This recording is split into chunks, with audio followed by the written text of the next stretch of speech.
and for that reason, and here I am still, just adjusting and to the game, to the way the game is played, and the way my body allows me to play. I've often said that on my radio show, the best dunker of all time, and the elbow dunk's the greatest dunk of all time. How far are we removed from the elbow? Can we do a wrist dunk now? Or do you start from the elbow? It's something. It's all about being smart, and I think that one dunk is probably not the smart thing to do. In my mind, I think I probably can put like a 4. Okay. For sure. Okay.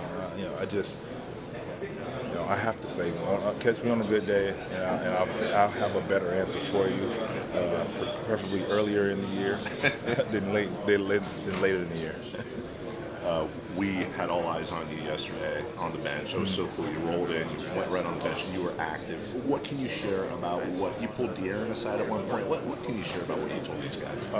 It's just who I am. I can't help it. They asked me, Coach Marsh asked me if I would come in and just be a part of it. So I was like, that's fine. I just can't help myself. They allowed me to kind of be me, be a coach. I don't know if I want to coach, but my mentality is like a coach, and these guys are willing to listen. So and basically, I see the game different. So I try to help them come into my world or break the game down for them while they're playing. You know what I'm saying? So for me, I wanted to kind of introduce myself to them by way of being who I am, who they will see me to be each and every day in practice, just trying to make them better. It's not about anything else, it's about the good of the team. And I think, as we play, if I can help them just one little thing, whatever it may be, I'm going to do so. So I just tried to help all of them. Buddy, Justin, on down, even guys that I didn't really know that well. I was just trying to give them some insight, and they was like willing to listen, and just like I was like, hey, listen to this. And it's like, yes, tell me more. Let's go. So I love it. You could see the awe on their faces. And you mentioned Doug Christie, who has roots down in Sacramento, as you know.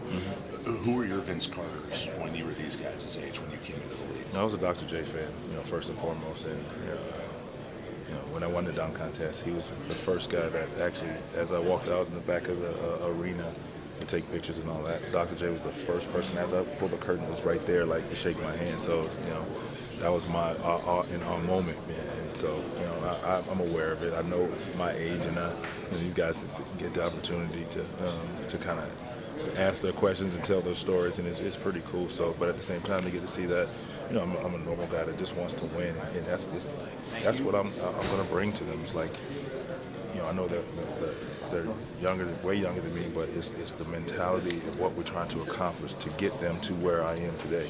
And I put myself, each time I step into an opportunity like this, I always think of young Vince, 21-year-old Vince, when he stepped into the NBA. And I didn't have the opportunity to play in the summer league because it was a lockout year. I've gone through 2 lockouts, so that was a lockout year. So we didn't get that. We started in January, training camp, go. And I remember some of the gyms that Charles Oakley was the first person would drop on me just to kind of help slow things down. Because I think when you walk into it, like we know how to play basketball. That's easy. It's understands the smaller nuances of the game, and you're learning in the fire. Like De'Aaron, all these young guys are learning in the fire. So he would just tell me different things just to help things slow down. So I knew what to expect. It's, for us, when you walk into a new job, like your job. It's just how do they operate as to opposed to your old job. And then once you get it, things get easier, things can slow down. That's kind of what I'm trying to do and trying to bring to the table. Yes, when you got into the league, first off, did you imagine that you would be 40 still playing? And secondly, what type of things do you do just off the court that allows you to still be able to be in this league? No, I definitely didn't see myself playing 40. But the things more than anything, and it's not what I do, it's what I'm willing to do. I'm willing to do whatever it takes to still be here today.